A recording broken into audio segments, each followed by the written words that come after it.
ओम नमो भगवते वासुदेवाय।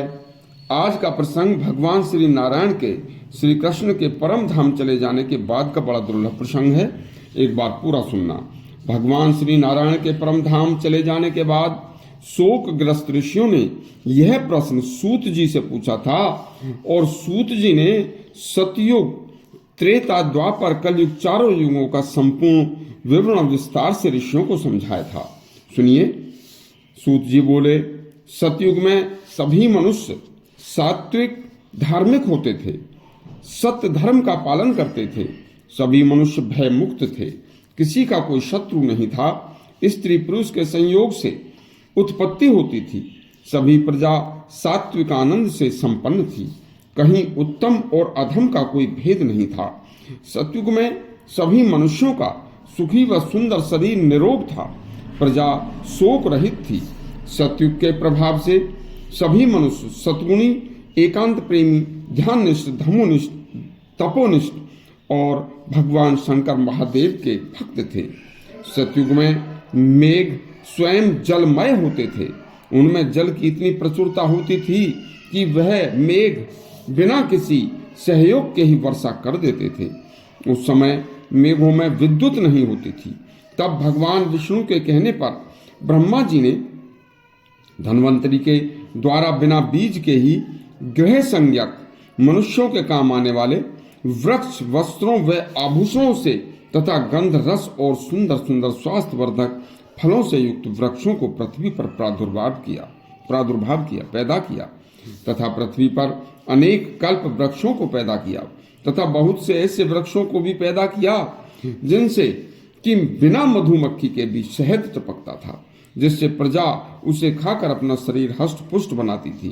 पृथ्वी पर जल के सहयोग से बिना बोए, बिना जोते, बिना ऋतुओं में, हर ऋतु में होने वाले पुष्प व 14 प्रकार के ग्राम्य फल व जंगली फल व वृक्ष व झाड़ियों को पैदा किया, जिनसे प्राप्त फल, फूल, कंद मूल से सभी का जीवन निर्वाह होने लगा। कहीं भी मनुष्यों में रजोगुण व तमोगुण का नामो निशान नहीं था तथा सभी मनुष्यों की वाणी मधुर थी। इस प्रकार 17,28,000 वर्ष का सतयुग सुख से बीतता चला गया। पृथ्वी सभी प्रकार की औषधियों व फल फूलों से ओतप्रोत रहती थी। किसी को भी किसी प्रकार का अभाव नहीं था।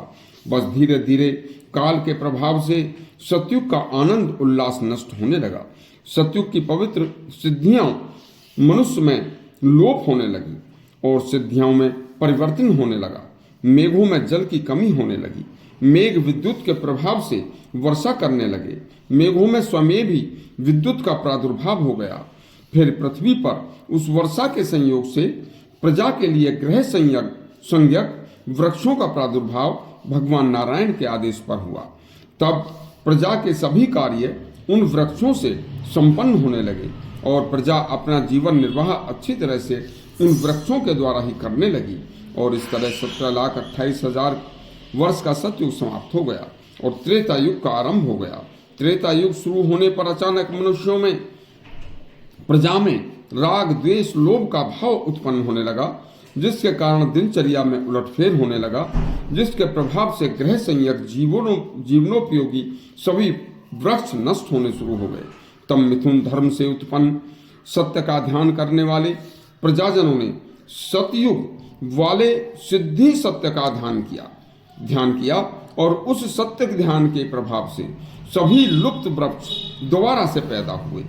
देखिए, आगे का त्रेता, द्वापर और कलयुग का किस्सा कल संपूर्ण सुनाएंगे। उसे सुनने के लिए हमारा चैनल सब्सक्राइब करें और घंटी दबाएं। बड़ा दुर्लभ प्रसंग है।